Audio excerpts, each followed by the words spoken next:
गगामु बिया बाथौ गौतमनि बानजायनायाव आरो नोलोबारि आलायखुंग्रि बाथौ थानसालिनि हेफाजाबजों 26-27 आरो 28 सानथामनि नायजाब लानानै सोरां मन्जुर थियेटारखौ नोलोबारि गेलेग्रा फोथाराव दिन्थिदों। बेनिनो 28 डिसेम्बर अक्ट'खालि जोबथा नायजाबा जोबनानै थांबाय। मिमांनि रायजो राजाफोरा लोब लोब फैनानै सोरां मन्जुर थियेटार दिन्थिनायखौ जाफुंसार होयो।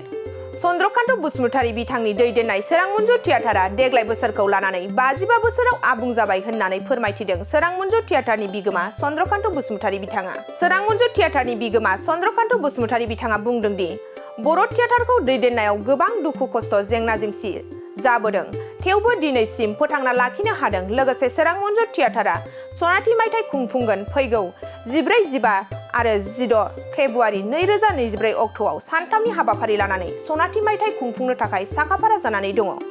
चन्द्रकान्त बसुमतारी बिथाङा खौरांनि गेजेरजों मा बाथ्रा फोरमायदों आबुङै मिथिना लानि फै। दिनैसिमथ' जों दा बर्तमान 35 पेन्डेल जाबाय। 35 पेन्डेल जाबाय। दिनै माने जोंथ' एरियायाव बहुत जायगायावनो गिदिरना फैयोथ' आरो मा होनना गाज्रि होननो गाज्रिबाथ' आं बेफोर कमिटियाव फैयानोखा।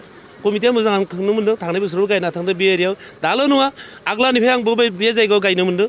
आं मोजां मोन्दों, मोजां मोननायखायनोथ' फैदों आङो, गाज्रि मोनाखै आं। आच्चा बेनिफ्राय मायोबा सोंबावनो नङाबावना नोंथांमोना जिहेतु 50 बोसोर 54 बोसोर दिनैसिम देग्लाय बोसोरजों 54 बोसोर जाहैबाय। 55 बोसोर जानाय 55 बोसोर नोंथांमोना जिहेतु सोरां मन्जुर थियेटारखौ दैदेननायाव माबायदि मोन्दों नोंथाङा सासे दैदेनगिरि हिसाबै मा बुंदों? आंथ' बर' समाजनिफ्राय हाजारसे साबायखर मोन्दों। बर' थियेटारनिफ्राय हाजारसे साबायखर मोननानैथ' दिनै आं बेखिनियालागै मोनफैबाय। आरो दिनै साबायखर मोननायाबो नंगौ। दिनै बहायल' नङा, आं गुबुन जायगायावबो बुंदों, बेखौबो दानि आं बुंनो बावगारलांदों। बे बर' समाजनिफ्राय आं जिखिनि थाखा मोनो माबानि कमिटिया कालेक्सन खालामना होयो रायजोआव, बेखिनि थाखाजों खुनु दिन थियेटार मोनसे फोथांना लाखिनो हाया। खुनु दिन थियेटार मोनसे फोथांना लाखिनो हाया। आं थांनानै थादों जोंनि बे बर' समाजनि गेदेमाफोरनिफ्राय एसे एला रां मोननानैसो बे सोरां मन्जुर थियेटारा थांनानै दं। जिहेतु नोंथाङा सासे सोरां मन्जुर थियेटारनि दैदेनगिरि जानानै बर' थियेटारखौ फोथांना लाखिनो थाखाय नोंथांमोना रायजोखौ मा खावलायगोन? बिथांमोननि आंनो साबायखर नांगौ, बिथांमोननि हेफाजाब नांगौ। बिथांमोना जुदि हेफाजाब होयोब्ला होमबाना आंनि सोरां मन्जुर थियेटारा दिनैल' नङा, आं बेयाव इउटुबावबो होदोंमोन जे सोरां मन्जुर थियेटारा 50 बोसोरनि उनाव थियेटार खालामलिया। बे खोथाखौ लानानै गोबाङानो आंखौ बुंदों जे आदा नों जुदि थियेटारखौ गारोब्ला बर' समाजनि गेजेराव द्वितीय मालिक ओंखारनाय नङा, गतिके नों गारनो हाया, नों खालामथारनांगोन। अब्लानो आं बुंदों जुदि रायजो राजाफोरा आंखौ सहाय खालामो आरो जुदि आंनि बे मन्त्रि एमएलएफोरा गेदेर गोबांफ्रा जुदि आंखौ सहाय खालामो, अब्लानो सोरां मन्जुर थियेटारा गल्डेन जुबलिनि उनावबो आं थांना थासान्दि सोरां मन्जुर थियेटारा थांना थागोन होननानै आं खोथा होबोदों। आं जि सानाव थैगोन अब्लासो सोरां मन्जुर थियेटारा थैगोन, बेखिनिखौ आं गेरान्टि होनो हागोन। जिहेतु नोंथाङा सासे दैदेनगिरि जानानै नोंथांनि टिमनि जिहेतु फाव दिन्थिगिरि बिथांमोनखौ नोंथाङा मा खावलायगोन? थानांगौ आंनि थियेटाराव थाफिननांगौ, गासैखौबो खावलायगोन जों। बेनि भितराव जों सोरबा थागोन सोरबा थाया, मानोना थाखा फैसानि बाथ्रा दङथ'। इसोरा दरमा गोरोबबा थाबाय, दरमा गोरोबाबा थाया ओरैहाय। तथापि आं नांगौ, गासैखौबो आं नांफिनगौ, गासैखौबो आं नांगौ। माबायदि मोन्दों नोंथाङा? दा मोजां 55 बोसोर आगान होबाय नोंथांनि सोरां मन्जुर थियेटारा, 1 बोसोरनिफ्राय 55 बोसोरसिम फैबाय। बेयाव नोंथाङा दुखु खस्थ' बोरै माबायदि सोलिदों? आंनि जिउ जारिमिनखौ थियेटार खालामना आंनि जिउ जारिमिनखौ बुंनो गोनांबा दिनै मेगनाव मोदै ओंखारबोयो। पितृ सम्पत्ति 65 बिघा हाम खालामबाय। आरो दा गोबाङै बुंनो थाङोब्ला आरो दंबावो, आं बे जोंनि जिथु मोनसे मुभमेन्ट फैदोंमोन, बे मुभमेन्टआवबो आं खारखोमा खारग'दों। बै बर'नि मुभमेन्टआव होमबाना गथ'फोरा बुजिना मोनाखैमोन, दा गथ'फोरा बुजिबाय, मोजां माबा लाइनाव फैदों। दा आंखौ आखिरबादसो होयो। आरो दा जों मोनसे समायाव ओरैबायदि जाय मानसिया सिनायनानै खालामदों, खिन्थु जों दा बुजिना मोनदों, दा बुजिबाय नोंथाङा आसलथे थारैनो बर' हारिमुनि सासे बिफा, दा एबायदि बहुतानो आंखौ दा बुंदों मन्त्रि एमएलए आंखौ दा थियेटार खालामनो होयो, गारनाङा, मायबा नांगौब्ला जों होबोगोन गल्डेन जुबलिनि उनावबो, खिन्थु नों थियेटार गारनाङा बिदि बुंनायनि कारणे आंहा गोसोआव उतफुल्लित।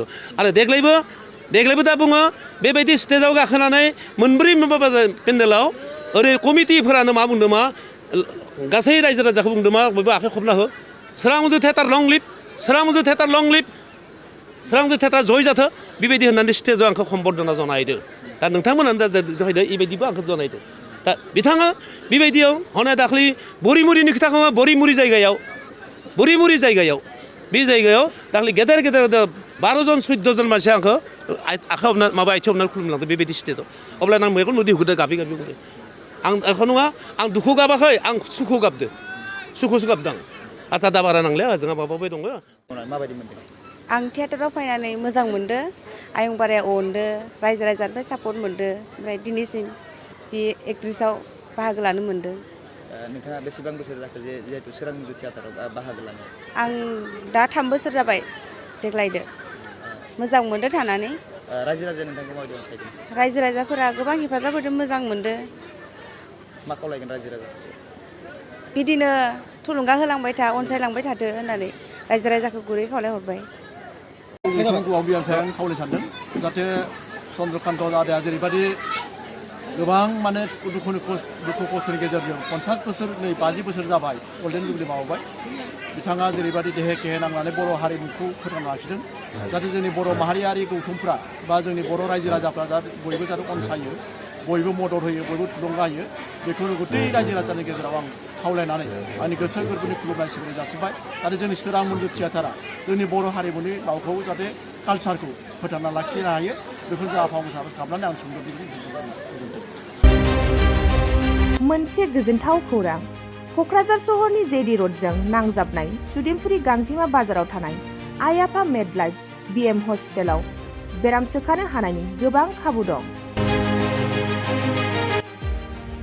आइ आफा मेड लाइफ बिएम हस्पिटालनि फेसिलिटिफोरानो जाबाय medical laboratory pharmacy paediatrics medicine gynaecology dental urology dental x ray play area x ray sonography अटि आइसिइउ एनआइसिइउ एबा पिआइसिइउ आरो आइ आफा मेड लाइफ बिएम हस्पिटाला 24 घन्टा जेब्लाबो खुलायै थागोन लांलाय लाबोलायनि एम्बुलेन्सआबो मोजाङै सार्भिस थागोन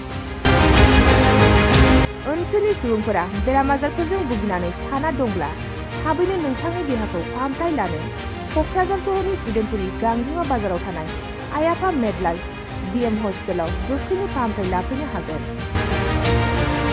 आबुङै मिथिनो थाखाय 9101655430 एबा 8822688026 जानबुं नम्बराव खौरां लाहरनो हागोन